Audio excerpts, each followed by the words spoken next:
Usai dilantik dan melakukan serah terima jabatan, Menteri Komunikasi Informatika yang baru Budi Aris Setiaji memberikan keterangan pers di Gedung Kemenkominfo Jakarta. Berikut keterangan persnya.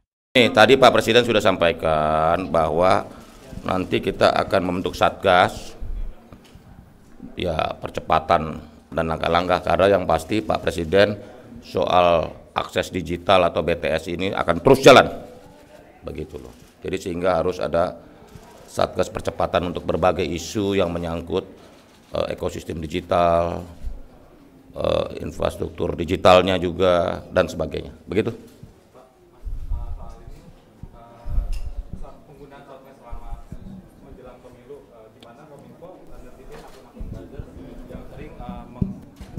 Menyebarkan disinformasi atau hoax, karena hoax itu kerap menimbulkan perpecahan sendiri, Mas.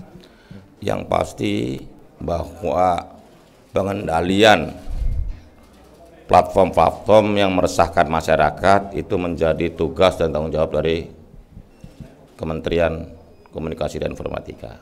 Nanti soal caranya apa, sabar ya, begitu. Suasana kan belum panas sekarang, tenang aja, tapi kita persiapkan lah supaya narasi pemilu damai ini bisa terwujud, begitu. Pak, Yuda dari kompas.com, mau tanya terkait pembangunan BTS, Pak. Oke. Yang tersisa dari Bakti. Nah, itu targetnya sampai masa akhir jabatan nanti berapa, Pak?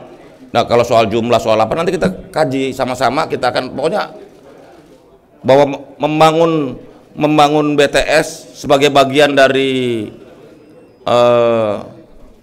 memastikan bandwidth untuk rakyat ini kan harus diwujudkan, gitu loh. Nanti soal jumlah target nanti kita rapatkan sama-sama segera dalam tempo singkat, secepat-cepatnya, gitu loh ya. Pokoknya itu bagian dari concern kita juga dan perintah Pak Presiden untuk terus mewujudkan infrastruktur digital. Pak, saya Haya dari Kumparan, Pak. Mana?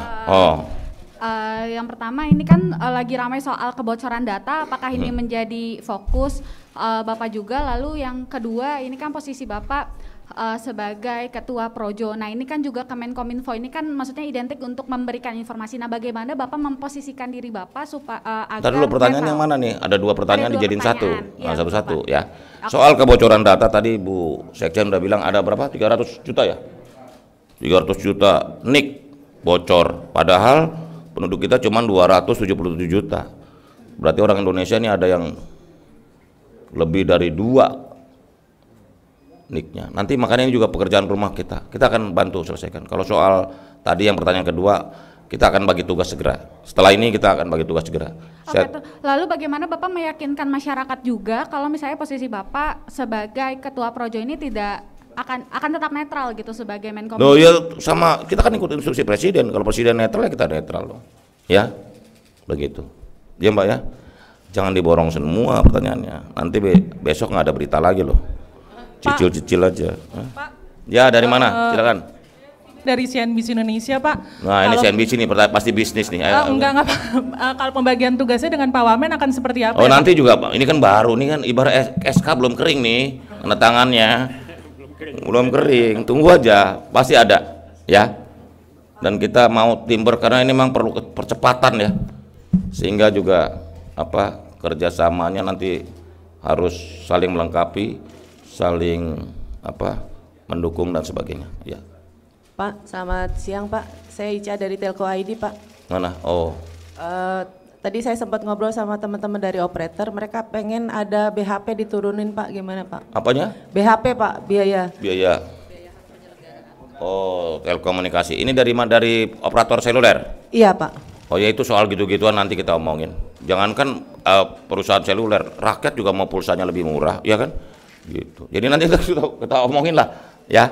Apakah itu masuk di Satgas Pak nanti? Oh ya nanti ini kan Satgas, nanti kan minggu ini mungkin Presiden akan panggil tentang pembentukan Satgas yang melibatkan banyak kementerian gitu loh. Ya, tunggu sabar. Ya, kamu dari mana? Saya Valen dari Kompas TV. Oke.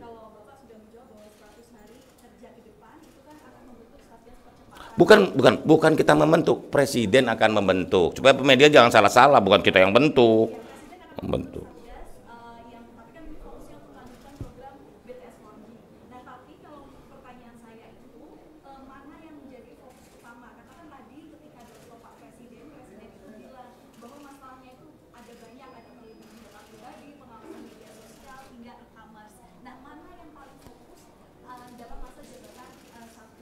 Gini.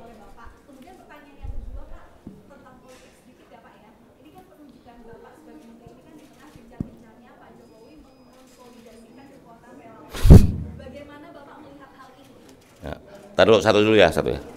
Jadi paling enggak yang pertama infrastruktur digital. Yang kedua pengendalian terhadap platform-platform yang meresahkan masyarakat. Dari mulai hoaks, radikalisme dan sebagainya. Yang ketiga adalah membangun dan mengembangkan ekosistem digital. Dari mulai e-commerce, perlindungan data pribadi dan sebagainya. Dan yang keempat adalah bagaimana membangun narasi damai pemilu 2024.